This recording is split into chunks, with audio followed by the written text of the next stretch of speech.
Now, imagine sitting alone in a dimly lit room at midnight, when all sounds around seem to fade away, and you can't stop replaying those moments in your mind.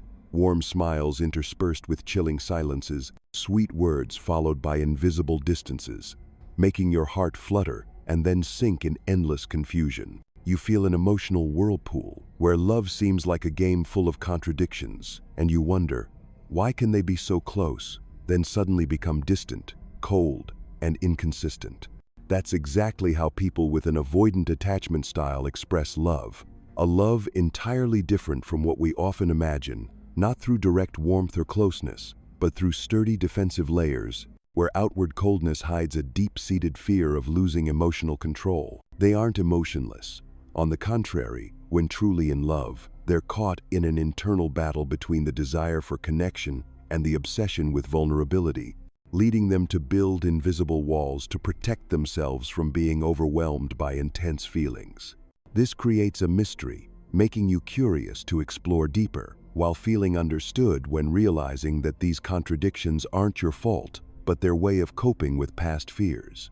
Today, we'll delve into the mind of the avoidant, uncovering the subtle psychological games they unconsciously play when in love, from mixed signals to sudden withdrawals, and their true meanings, helping you not only understand better, but also find ways to respond to protect your heart. This video will bring profound value, with practical analyses and actionable advice, helping you shift from confusion to confidence in love. Don't forget to subscribe to the channel and watch until the end to get the full valuable insights, because the journey of exploring avoidant love doesn't stop at understanding, but opens the path to true healing and happiness for you.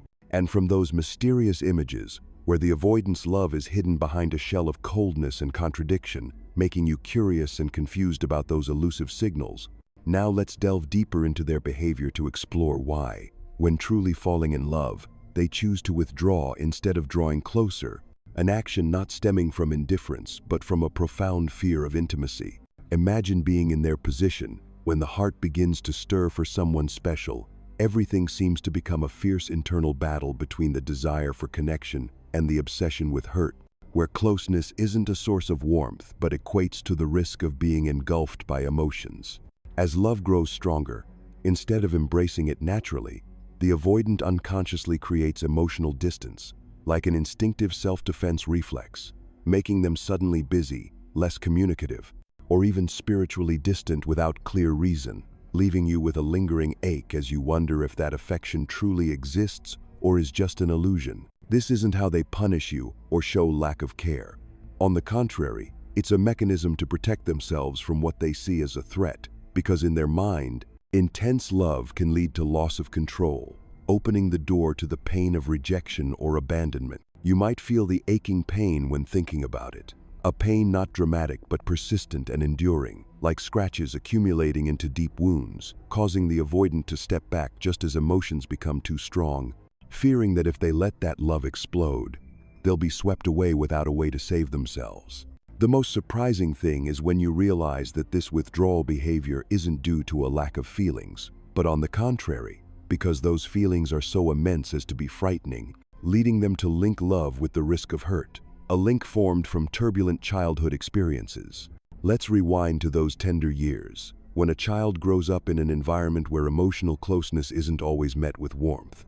Perhaps their parents, due to personal reasons like being busy with life or struggling with their own pain, inadvertently created emotional voids, teaching that child that opening up can lead to cold rejection, being ignored without explanation, or even being seen as weak for expressing needs for love. Those moments, though small, etch deeply into the mind, turning love into something rife with risks, where closeness can mean unavoidable pain, causing them to grow up with a sturdy shield, always vigilant against any sign of dependency, because dependency once equated to weakness and hurt. This creates a profound inner pain, like a battle between wanting love and fearing it, where closeness equals risk becomes an immutable truth, leading them to unconsciously recreate those childhood lessons in adult relationships.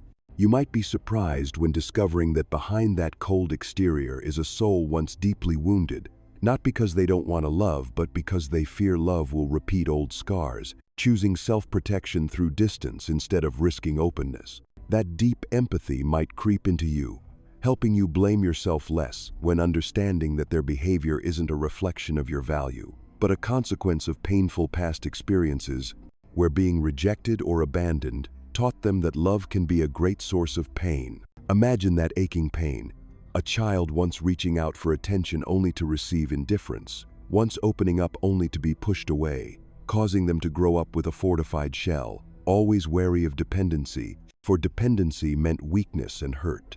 This makes them, when in love, choose to withdraw to create distance, not to hurt you, but to save themselves from the emotional storm they're not ready to face. The surprise when uncovering this might make you pause, realizing that behind each time they become distant isn't a lack of care, but a screaming fear inside, a fear nurtured from years of being overlooked or rejected, turning love into a threat rather than comfort. And that profound empathy, when you imagine their inner pain, the battle between craving and fear, where closeness can lead to loss, will help ease your own pain somewhat, replacing it with surprise mixed with empathy, recognizing that avoidant love isn't a deficiency, but a distorted expression of past fear, where creating distance is the only way they know to defend against the risk of being hurt again. When you grasp this, your own pain might soften a bit, turning into a deeper empathy that helps you stop self-blame, understanding their actions as self-protection, not a denial meant for you. And as we have recognized that the avoidance withdrawal is not a denial of affection, but a protective armor built from childhood wounds. Now let's dive deeper into the subtle psychological games they unconsciously play when in love, behaviors like mixed signals, emotional testing, or mirroring emotions, creating a complex maze that leaves you both confused and hopeful, yet brings profound understanding of how they control emotions to avoid hurt. Imagine trying to read a book written in two different inks.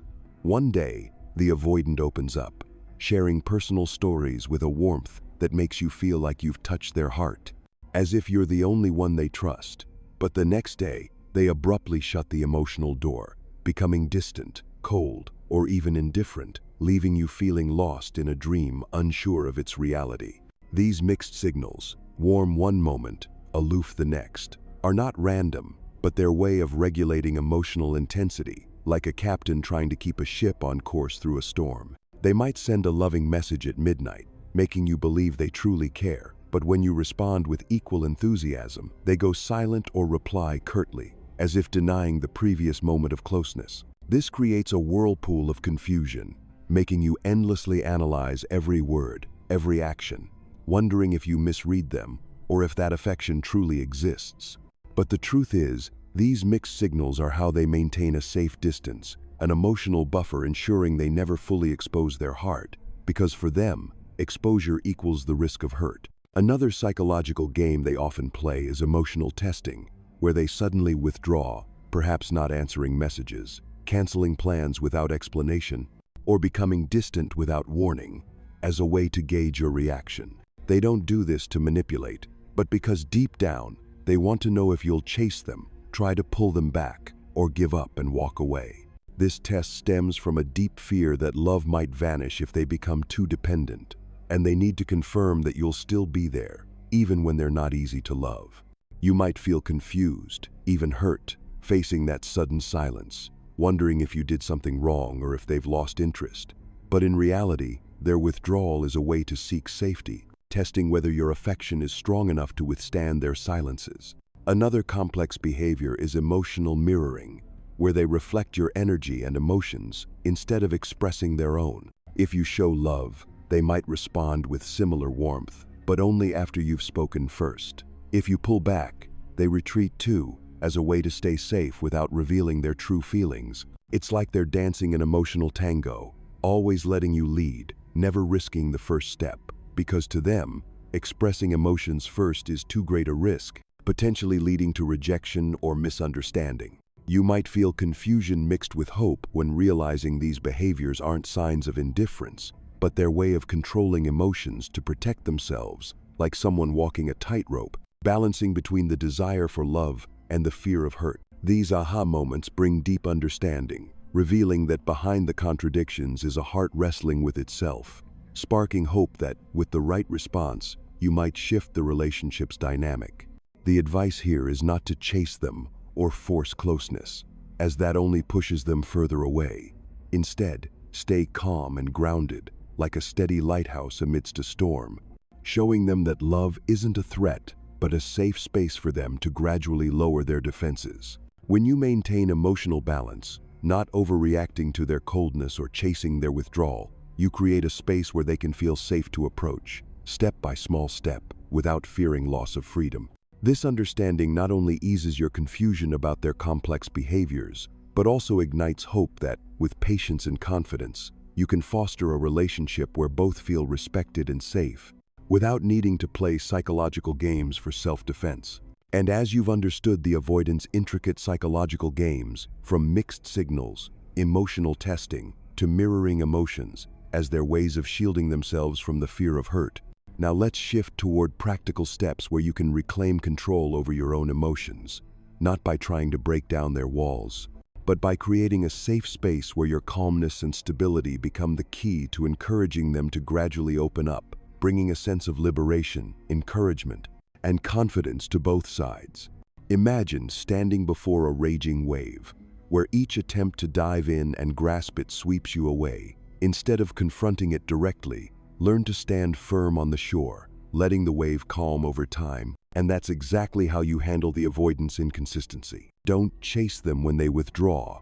Don't react to their coldness with frustration or force closeness, as that only reinforces their fear that love is a threat, pushing them further into their protective armor. Instead, remain calm, like a mountain standing firm amidst a storm, unshaken by mixed signals or sudden silences. When you don't pursue, don't beg for attention, but instead focus on yourself, continuing to live your life, pursuing passions, meeting friends, or simply enjoying peaceful moments alone. You send a powerful message that you don't need their validation to feel whole. This stability not only protects your heart from the whirlpool of disappointment, but also creates a safe space where the avoidant can gradually feel that love doesn't equate to loss of control or being overwhelmed by emotions. Picture this: when you don't overreact to their silence, don't bombard them with texts or question their withdrawal, but instead respond calmly, concisely, or even let them return when ready.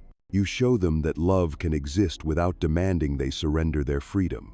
It's like gently opening a door, not forcing them to enter, but letting them choose to step forward when they feel safe. You can start with small actions, like not replying instantly to their mixed signals, but instead waiting, focusing on self-care, like reading a favorite book, joining a new class, or simply taking a walk to breathe fresh air. These actions not only maintain your confidence, but also signal that you're independent, not reliant on their presence to feel happy. That confidence is what makes the avoidant gradually lower their defenses, as they begin to see you're not a threat but a companion who respects their need for personal space. When you stay calm, you not only protect yourself, but create an environment where they can test closeness without fear of judgment or pressure. Think of it like planting a tree. You can't force it to grow faster by pulling its leaves, but you can water it, place it in sunlight, and patiently wait. Similarly, your patience, paired with emotional stability, will encourage the avoidant to open up bit by bit, like when they share a personal story without fearing rejection or initiate contact after a silence without feeling threatened. The liberation comes from realizing you don't need to change or control their behavior. Instead, you can control how you respond, and that brings immense power. You'll feel encouraged, knowing your calmness not only protects your heart but can also be the key to unlocking a door to genuine connection, where the avoidant starts feeling safe enough to lower their walls. Be confident that, by maintaining stability, you're building a foundation for a healthier relationship, or if not, you're shielding yourself from unnecessary hurt. This confidence not only makes you feel stronger but also sparks hope that, with time, you can find a love where both feel respected and safe, without needing to navigate psychological games. When you stand firm in calmness, you not only disarm their walls, but affirm that you deserve a sincere love, where closeness is joy, not a burden, and where you can shine without fear of being dim. And as you've learned to stand firm in calmness, not chasing mixed signals or forcing closeness, but instead creating a safe space for the avoidant to gradually lower their defenses, now let's delve deeper into the shield of indifference they often use as protection. A mechanism hiding their profound love through small, indirect, but meaningful actions, bringing deep empathy and a sense of relief when you realize that behind their cold exterior is a heart that loves, though carefully concealed. Imagine looking at an abstract painting where the strokes seem disjointed and confusing at first, but upon closer inspection, you uncover subtle details, like hidden messages waiting to be decoded. The avoidance indifference, when they change the subject as conversations deepen, respond curtly with a detached demeanor, or keep distance when you try to get closer, isn't a sign of apathy, but a shield erected to protect their heart from the risk of hurt. For them, expressing love openly, through sweet words or warm gestures, is like stepping into a storm without cover, where emotional exposure could lead to rejection, misunderstanding, or loss of control. So, they choose to hide their true feelings behind a facade of indifference, like someone standing behind a stage curtain, observing and engaging discreetly, never fully revealing themselves. This can make you feel rejected, as if your love goes unreturned. But if you look closer, you'll see their love isn't absent. It's expressed indirectly, through small actions they deem safer than words. Think of moments when they quietly show up when you need them, like fixing a broken item in your home without being asked, or sitting and listening to you share about a tough day without judgment, not offering solutions but simply being there, present in a quiet but meaningful way. These actions, though small, are their way of saying, "I care," without speaking, because for them, words make things too real, too vulnerable. You might feel deep empathy when realizing their indifference isn't a denial of your feelings, but their way of shielding themselves from the fear of abandonment or rejection, a fear rooted in painful past experiences when expressing emotions led to coldness or dismissal. Picture a child who once tried to share joy or sorrow, only to receive indifference or criticism, learning that silence and concealment were the only ways to stay safe. In their current relationship, that indifference becomes a familiar shield, helping them maintain emotional balance. But still, they find ways to show love through small acts, like remembering a detail you mentioned, giving you a small gift for no occasion, or quietly appearing when you're struggling, though pretending it's coincidental. These moments, though subtle, are proof they feel deeply, but their fear of exposure leads them to love indirectly, like sending affection signals through actions rather than words. The relief comes when you realize these actions aren't random. They're their unique love language, written with caution and protection.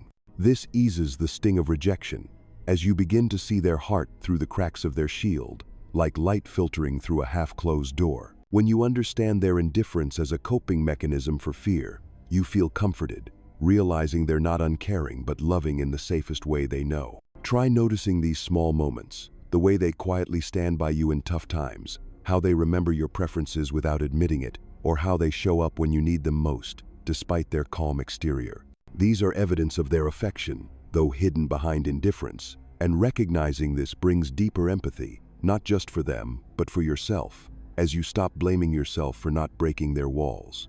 Instead, you start appreciating these subtle signs of love, like gems hidden in sand, and this brings relief, as if a burden is lifted, helping you view the relationship through a new lens of understanding and patience. You can respond to these actions by showing appreciation, not pushing them to express more, but simply acknowledging their small efforts, like saying, "Thank you for being here," when they show up, or smiling when you notice their thoughtfulness. This not only reinforces emotional safety for them, but also comforts you, knowing your love isn't meaningless, just reciprocated differently. This empathy not only softens the sense of rejection, but opens hope that, with time and patience, you can build a relationship where both feel loved without navigating unnecessary barriers. As we've explored the complex emotional dynamics of someone with an avoidant attachment style, their behaviors, from withdrawal, mixed signals, to a shield of indifference, serve as a protective mechanism against the fear of hurt.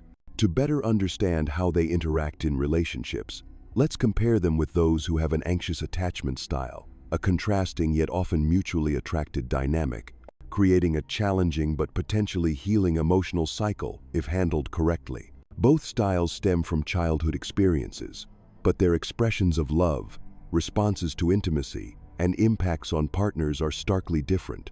evoking emotions from confusion and pain to hope when recognizing the opportunity for healthier connection. Origins from childhood. Both avoidant and anxious individuals are shaped by unstable childhood experiences, but the nature of these differs. For avoidants, as noted in the transcripts, they often grew up in environments where emotional closeness was scarce or unsafe. Perhaps parents were cold, distant, or inconsistent in meeting emotional needs, teaching them that depending on others leads to rejection or hurt. This fosters a belief that independence is the only safe path, creating a protective armor of avoidance. Conversely, those with anxious attachment often experienced inconsistent caregiving, where love and attention came sporadically, warm one moment, absent the next, leading to a fear of abandonment and a constant craving for reassurance, fearing that without clinging, they'll lose love. If avoidants learn to withdraw for safety, anxious individuals learn to cling to ensure presence, creating two opposing responses from similar wounds. Behavior in relationships. In love, the differences become more pronounced, often leading to a tense push-pull cycle. Avoidants, as analyzed, express love through contradiction. They may be warm and close one day, then abruptly cold, withdrawn, or indifferent to maintain a safe distance, as seen when they cancel plans or respond curtly to messages.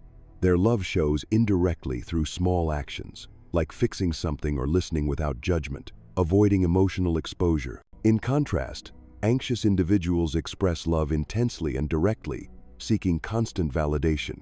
They may text repeatedly, express affection fervently, or become anxious when responses aren't immediate, as silence feels like rejection or abandonment. When an avoidant withdraws to self-protect, it triggers the anxious person's fears, leading to clinging behaviors like excessive messaging or questioning the distance, which makes the avoidant feel suffocated and retreat further. This cycle creates confusion and pain for both. The anxious feel rejected, while the avoidant feel pressured, as if love is a threat. Emotional impact on partners. For those involved, both styles evoke strong but distinct emotions. With avoidance, their mixed signals, emotional tests, or indifference leave partners confused, self-doubting, and sometimes exhausted from trying to decipher their true feeling. Yet, realizing their indifference is a shield, and their love shows through subtle actions brings empathy and relief, reducing self-blame. Conversely, the anxious person's clinging and constant need for reassurance can make partners feel pressured, as if they must continually prove their love to soothe the anxious person's fears. This can feel stifling, especially if the partner doesn't understand it stems from a fear of abandonment. However, the anxious person's emotional openness can feel intensely loving, though sometimes overwhelming, compared to the avoidance restraint. Both pose challenges. Avoidance make you feel pushed away, while anxious individuals pull you too close. Similarities and healing opportunities. Despite differences, both share a common fear, being hurt.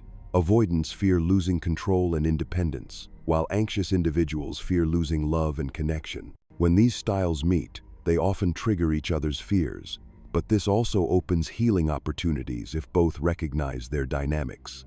The advice for interacting with avoidance, staying calm, not chasing, can also help anxious individuals manage their fears, like learning to self-soothe instead of seeking external validation. By maintaining stability, you can help an avoidant feel safe to open up, and an anxious person learn to trust without clinging.